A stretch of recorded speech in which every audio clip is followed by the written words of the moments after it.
Good evening to viewers. We thank you so much for joining us in this edition of the 6 p.m. newscast on Equinox Television tonight.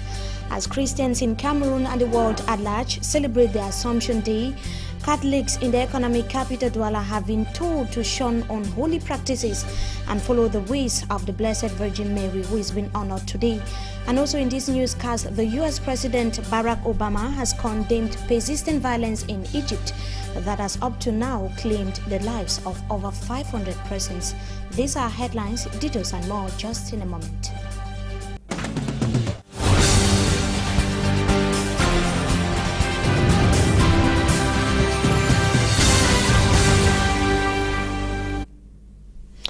We begin this edition of the 6 p.m. newscast with religion. Some Catholic Christians here in the economic capital Douala have proclaimed a single message, that is change, as they join their counterparts the world over today to celebrate the Assumption Day. A majority who spoke to our reporters here in the economic capital Douala underscored the need for Christians to emulate the ways of the Blessed Virgin Mary, who is being honored today.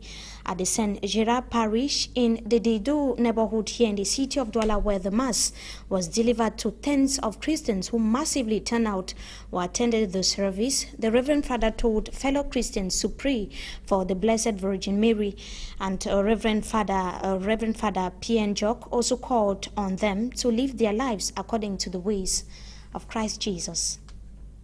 We now revisit the symbolic handing over ceremony of the Bakassi Peninsula, which took place yesterday in Buea, southwest region of Cameroon. The governor of that part of the country said that peace would continue to reign between the administration and the entire population. The Nigerian Consul General for the north and southwest region of the country thanked the Cameroonian government for respecting the terms of the Green Tree Accord. Abuja-based correspondent Derek Jato tells us more in the following report. According to the terms of the Green Tree Accord signed on June 12, 2006, between Cameroon President Paul Biya and Olusegun Obasanjo, President of Nigeria, in the presence of the United Nations Secretary General on the Bakassi Peninsula, Cameroon was to protect and provide the needs of Nigerians living in the zone. The report from the 18th Observation Mission, chaired by a special representative of the United Nations Secretary General for West Africa, said in the night, the 17th of May 2013, speak well of the peace reigning in the peninsula, affirming that Cameroon has respected the terms of the Green Tree Agreement. Having this fact, the 22nd session of the follow-up committee that sat in Geneva, Switzerland on May 27 and 28, 2013, prepares the ground for the handing over of Bakassi to Cameroon in accordance to the 2002 judgment of the International Court of Justice. During the symbolic handing over ceremony of Bakassi to Cameroon at the governor's office in Buea, Wednesday 14 August 2013, the Southwest Governor Bernard Okalia Bilai represented President Paul Biya of Cameroon, and the Nigerian Consul General for the Northwest and Southwest regions of Cameroon, Mohamed Henrik Akan, represented President Goodluck Ebele Jonathan of Nigeria.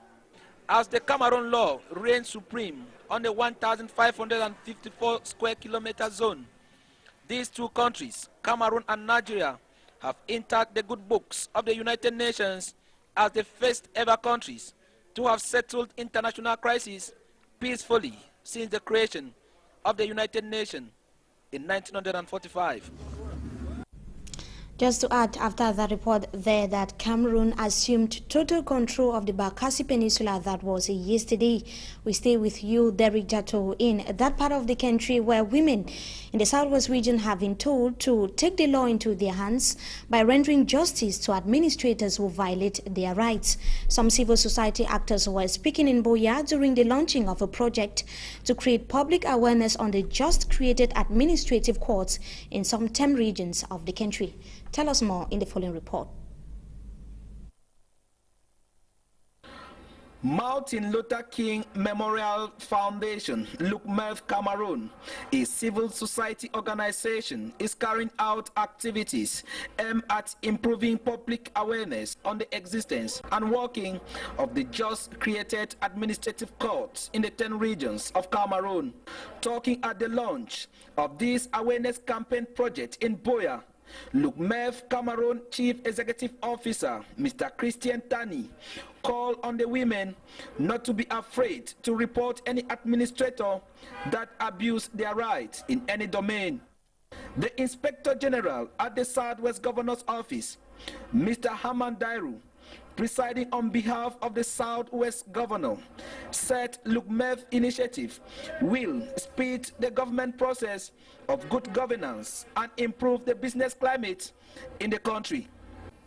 This civil society organization will also help rural women to move from informal to formal sectors relating to agribusiness in the Northwest and Southwest regions of Cameroon, as provided. Thanks indeed, Derek Jato, for that package from the Southwest region of Cameroon. Heads of small and medium-sized enterprises here in the economic capital Douala are seeking ways to break the several barriers that impede their day-to-day activities. They complain that the lifespan of startups in the country are often short-lived due to the several administrative bottlenecks at the level of the compilation of documents. They also raised the problem of how half of the existing smaller and medium-sized enterprises in Cameroon are not being recognized by the government. They gathered in a meeting in the economic capital Douala that was yesterday with the press, which amongst other things sought to envisage a new vision for enterprises in the country. And on to some human interest stories. Scores of persons are reported to have died in a road accident that occurred along the Kribi-Edea highway that was yesterday. The incident is said to have unfolded after a bus belonging to the Linda Travel Agency came head-on with a heavy-duty truck after a poorly negotiated event. 5 people are said to have died on the spot, and the injured victims are said to be in a very critical state in hospital.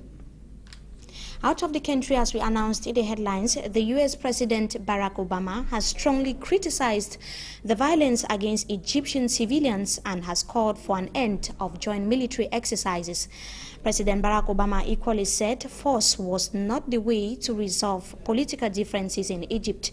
His reaction is coming a day after security forces invaded the protest camps of the Muslim Brotherhood supporters, leaving at least 500 people dead.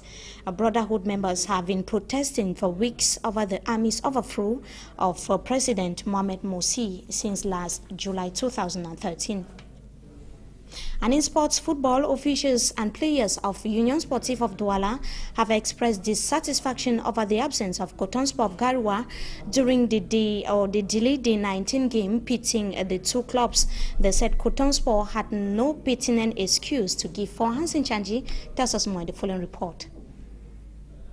The Professional Football League of Cameroon, main organizer of the Elite 1 and 2 Football Championship, had scheduled the 19 action pitting Coton Sport of Garoua and Union of Douala August 14, where holders Union were host. The local side answered present at the Douala's Reunification Stadium, ready to clash with the Cotton Pockers at 1:30 p.m. But at 1:45 p.m., 15 minutes into kickoff, officials noticed the conspicuous absence of Coton Sport of Garoua. They failed to honor the appointment. The Garoua boys justified their absence to the tight schedule. They find themselves in the CAF African Champions League. After waiting for close to 1 hour 30 minutes, at 2:59 p.m., the match was postponed to an unannounced date. While waiting for the homologation committee to decide, that did not prevent officials of Union of Douala to vent their frustration. Aïssi Dominique, one of the coaches, said Coton Sport of Garoua has no excuses to give because they knew about the game weeks before time. The players of Union of Douala on their part, also feeling frustrated, say they will now concentrate on their next game that's come up this Sunday against Panthère Sportif of Li at the Douala's Reunification Stadium. For Hansen Chanji, they're ending the report, and that does it for this edition of the 6 p.m. newscast on ATV. But before we go, tonight we talked about Christians in Cameroon as they joined the other Christians in the world over to celebrate the Assumption Day. Catholic Christians in the economic capital Douala have been told to shun unholy practices and follow the ways of the Blessed Virgin Mary, who is being honored today. And also in this newscast, we took you to the Middle East, where the U.S. President Barack Obama has condemned persistent violence in that part of the African continent, which has up to now claimed the lives of over 500 persons. That does it for this edition of the 6 p.m. newscast on Equinox Television. We thank you so much for your keen attention, inviting you to stay tuned to our programs. Good evening to you once again.